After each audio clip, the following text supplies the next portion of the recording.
how to handle the no money objection. I don't have any money. Okay, guys, it happens to the best of us in our industry, okay? It does.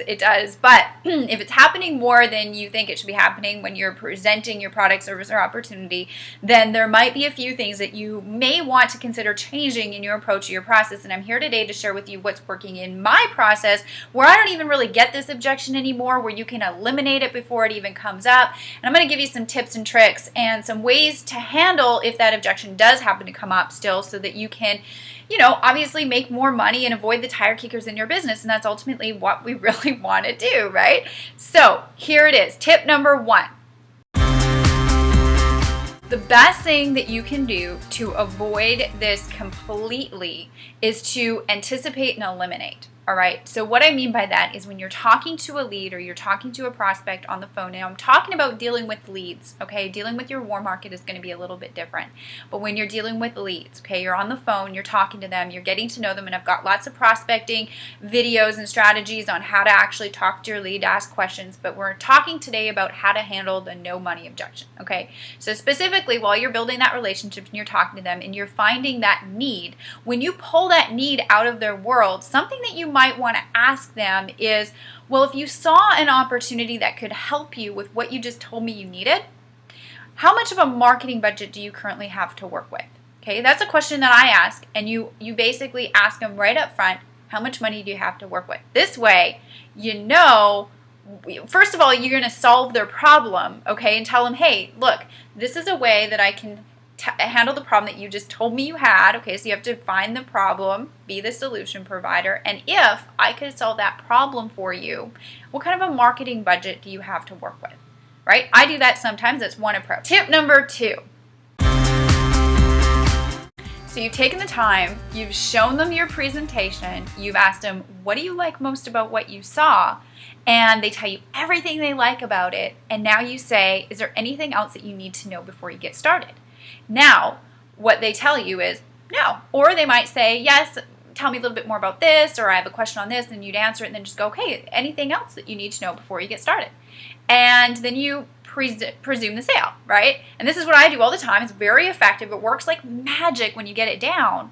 And then you take them to the sign up page or the join now button or whatever it is that you're taking them to, and you say, okay, what I want you to do is I want you to click on this, and then I want you to put your credit card information for this, and then they get to the point where they say, I have no money. Oh, I can't afford to do this today. Tanya, can we wait till next week because I get paid on Friday? What about this? I can't spend any money without talking to my spouse first. What about, I can't spend any money because I got to talk to my cat first? Either way, you come up with a money objection, okay? And you need to handle it. How do we handle it? Number 1, what you want to do is you want to qualify the objection, okay? And this is how you qualify the objection. Very, very, very simple. What you want to do is listen to all of the things I just told you that they liked about what you just showed them, because you asked them, what did you like most about what you saw? They've just told you, and they've just, basically said, yeah, sounds good. So you're wondering, why the heck are they not joining your business? Or why the heck are they not buying your product or service? They just told me they loved it because I asked them what they like most. You're setting yourself up to win, right? So you can't figure out why they can't part with money. There's a couple of reasons. Maybe this objection is valid. Okay, we do come across people that just realistically don't have the money. In that case, we can't do anything about it. But before we go down that road and assuming that it's a valid objection because it's professionals, maybe we didn't answer some of the questions that they had. And maybe we need to keep going down further to really qualify that objection is really a money objection and not just something that they're scared of, or they just have an unknown or a fear. Maybe they just have an unanswered question, but they might not want to ask you. Okay, so we want to qualify the objection, and this is how we qualify the objection. What I would say to my prospect is I would say, John, okay, so what I'm hearing is that everything that I showed you, you love.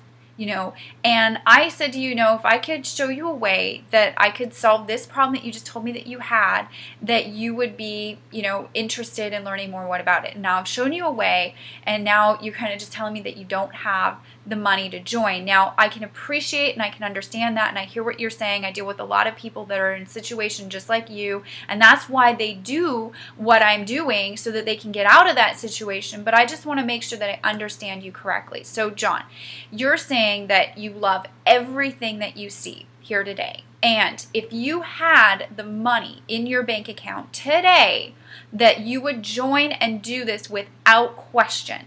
And I just want to know that that's the truth, because if you don't really see an opportunity here for yourself, or if there's something that maybe I'm missing, then it won't hurt my feelings. Just tell me, so I can just, move on. Or do you really not have the money today to get started, so that I can help you afford that new roof for the house that you just told me that you needed to have, and you needed $2,000 to do that? Okay, that is a way that I would handle an objection when it came at me first with a money objection. All right, so basically I would just say, hey, I'm qualifying this objection, and if it's the truth, and you really don't have any money. Now, that might go a couple of different ways. Okay, first way it might go. John might say, Tanya, you know what? I really don't have the money, okay? Anything, I would do this thing, but I just really don't have the money. And I go, okay, John, great. Sounds like, we're on the same page. I understand where you're coming from. I can appreciate that. But at the same time, we need to change that situation, because if you can't afford this, then there's a problem, and we need to fix it, because we need to get you that new roof on your house. It's going to cost you $2,000 to do.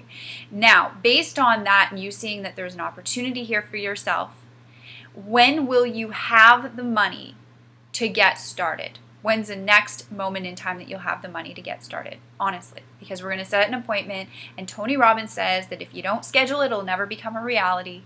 And what we want to do is we want to schedule that, and then I'm going to follow up with you, and then I'm going to work hard, and I'm going to help you get to your goal, so we can get you that new roof on your house. It's going to cost you about $2,000. Not hard to do that in what we're doing. There are some action steps that need to take place. I'm going to be willing to work hard with you to get that done. Okay? So that could be one way that it goes. The second way that it could go is it could go like this. You could have John say, Tanya, you know what? I just don't understand how I could make money with this system to help me really get that $2,000 from my roof. Okay, great. John, so what I'm hearing from you is that you just need a little bit more information. Okay, and what I would like to do, John, is I would really like for my business partner to get on the phone with us and maybe explain that situation on how, and build a plan on how you can get that $2,000 in your bank account, so that you can get that new roof. He's an expert at what he does. He makes a lot of money helping a lot of people, including myself. And I think that you would really enjoy talking to him or her, and building that plan for your future. Now, if you wouldn't mind, I would like to maybe take 5 minutes and see if I can get my business partner on the phone, and maybe shed some light on this situation, and maybe share a story or two with you, if that's okay.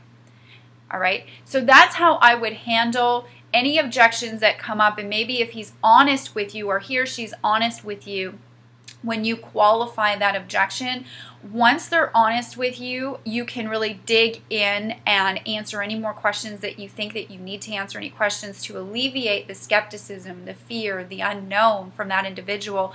And the one thing I strongly recommend doing is using the credibility of your business partners, upline, whoever it is that you mentor and that can help you with building your network marketing business. It's the most powerful thing that you could ever do in your business, because it not only shows that you have resources to pull from, it's showing that other person what they can do when they get involved as well. They don't have to be the expert and know everything. Even if you know the answer to his questions or her questions, don't even remotely try to answer them. Get your expert, get your business partner on the phone with you, because that shows that you guys work as a team. There's more than one person involved in this thing, and it shows them that they can do exactly the same thing. I'm reiterating that because it's very important to always be getting your expert on the phone with you, doing a 3-way call, batching them in, showing how fun it is to work as a team, and making them really feel that they need to be a part of what's going on. Not only is there somebody there to answer questions when questions come up, but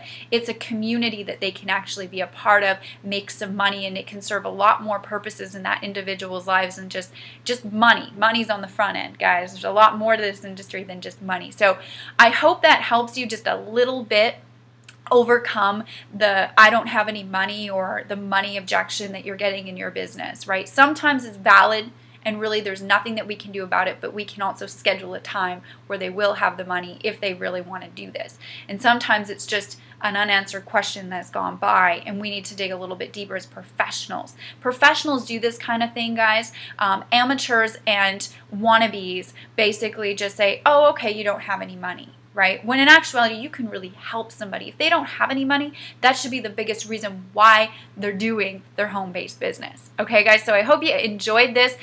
If you actually need more leads so you can have maybe some more money objections, make some more phone calls and connections, and have more people to talk to in your business, I have this really fantastic, very popular Facebook marketing series that I give away absolutely free for just taking the time and checking me out. And you can click the link at the very bottom, and there'll be a link somewhere where you can get access to that and see all the great testimonials that'll come from that, and it'll put maybe some more leads in your funnel for you to talk to about your business opportunity. So I'll leave the link there. Click it, check out the video. If it's something that you want to implement into your business, you'll have about 10, 20 new people a day to talk to about what you have. That could equal some good numbers for your business. So hopefully you enjoyed. It's Tanya Eliza from TanyaEliza.com, and we will see you on the next video.